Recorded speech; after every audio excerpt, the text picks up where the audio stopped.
Hi, it's Doug Coy for SoWhatDoYouThink.com. Well, I've been thinking about what I'm going to say for a long time. This is a tough one, and it's going to be debated by a lot of different people.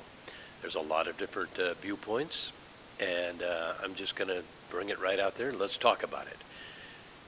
Israel may attack Iran and take out their nuclear facilities. Some people say it could happen within the next 2 months. The repercussions of that, well, you can talk about that for a long time. About the possibility of an Israeli attack on Iran. Let's go right to our Pentagon correspondent. It could be major. Now, some people had said that I was wrong in the way that I represented the story, that Israel possibly might be okay to do that. One person said to me, they said, Israel has also attacked before places like Lebanon, and that Israel has an atomic bomb, so why should Iran not have an atomic bomb? Okay, well, let's talk about that.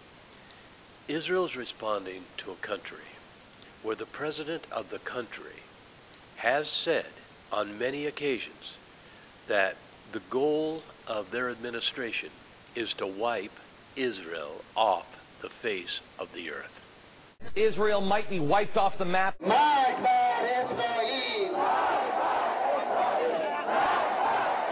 Now, if that's not a statement of war, I don't know what is.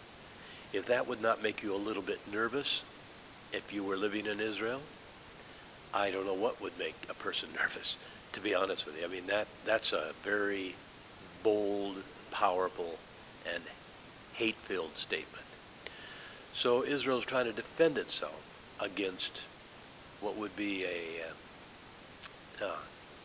terrible, unbelievable attack. Is that wrong? Here's something that needs to be noted. They call Israel's army the Israeli Defense Forces.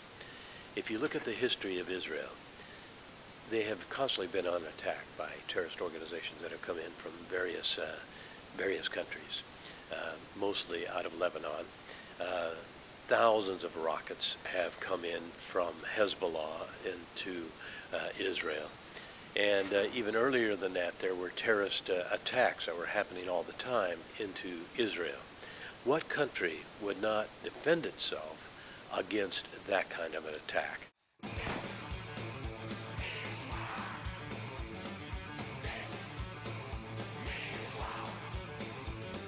I had the opportunity to visit Israel. I'm not Jewish. Had the opportunity to visit Israel and kind of notice what was going on in one city in particular, a city called Sarut. In this particular city, when we were there, the day before, there had been missiles come in from Gaza. And the day we were there, we didn't have any, but they averaged about, 30 or 40 missiles a month coming into the city.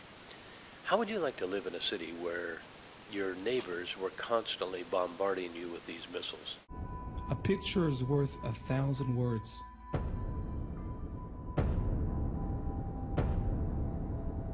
think Henry Kissinger put it correctly when he said, "No sovereign state can tolerate indefinitely the buildup along its borders of a military force dedicated to its destruction and implementing its objectives by periodic shellings and raids." I think he said it quite correctly. Henry Kissinger. So, what do you think?